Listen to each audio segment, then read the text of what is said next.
There was once a baker who had a shop in a small town in America. This baker was not a very kind man. He never gave his customers any more bread than necessary for their money, and he never smiled. But he was a very good baker.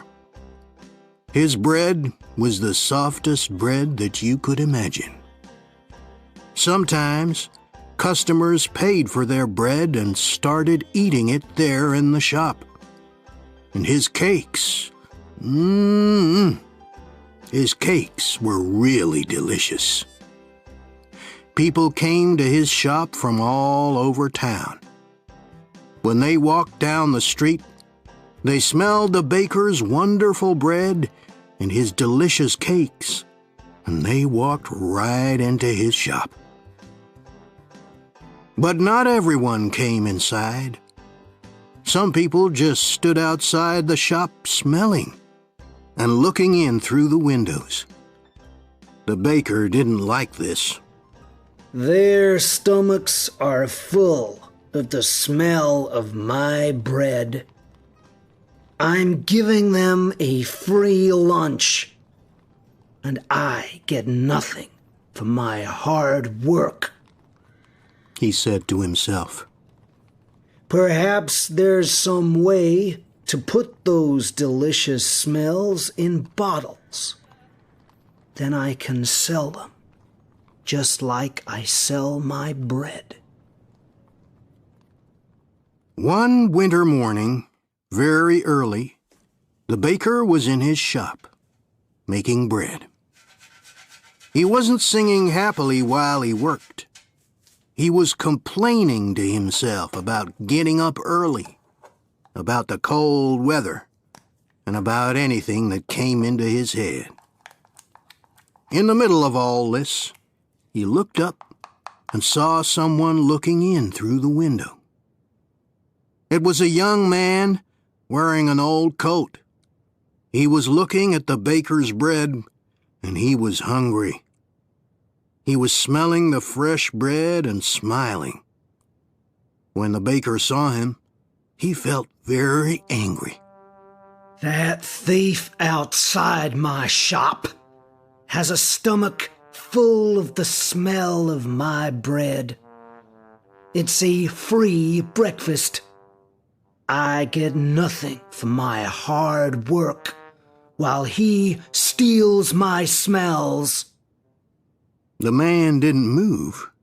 He just stood there, closed his eyes, and smelt the fresh bread happily. The baker was really angry now.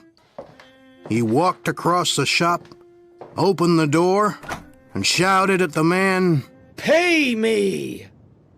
"Pay you for what?" asked the young man in great surprise. "For the smells that you've stolen," replied the baker. "But I've stolen nothing. I'm only smelling the air. Air is free," said the hungry young man. "It's not free when it's full of the smells from my shop," replied the baker. "Pay me now, or I'll call the police."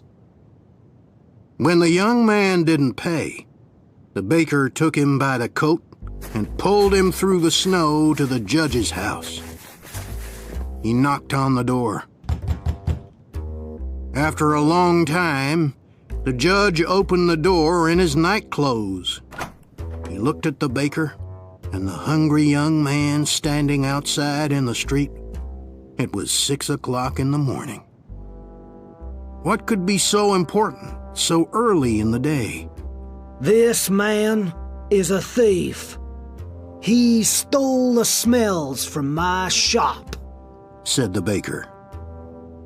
The judge was surprised, but all he said was, "Come in and tell me your story.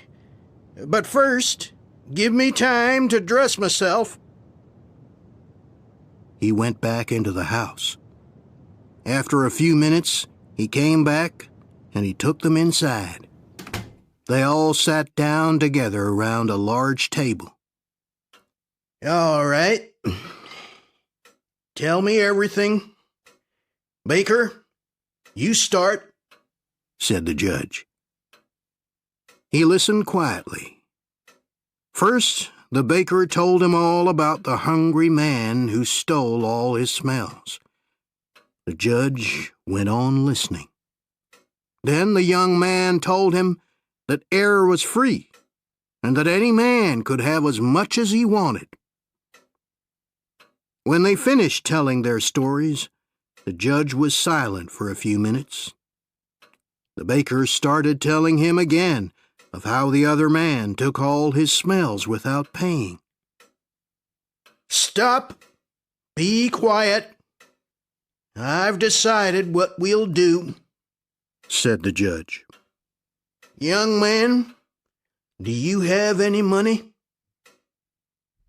The young man put his hand in his pocket and took out a few coins. He showed them to the judge and said, Sir, this is all the money that I have in the world. "Give those coins to me," said the judge. The young man put them into the judge's hand.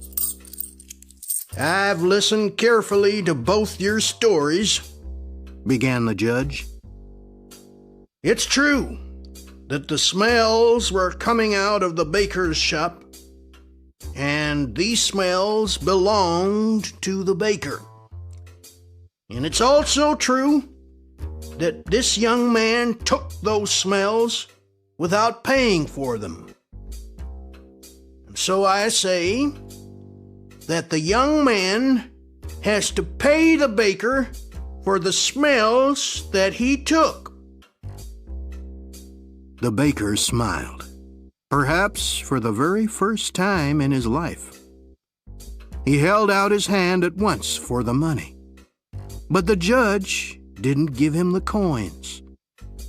"Baker, listen and listen carefully," he said.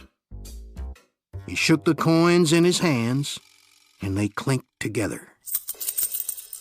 "That can pay for the smells," he said to the baker. "Give me my coins, sir," said the baker, not smiling anymore. "No," said the judge.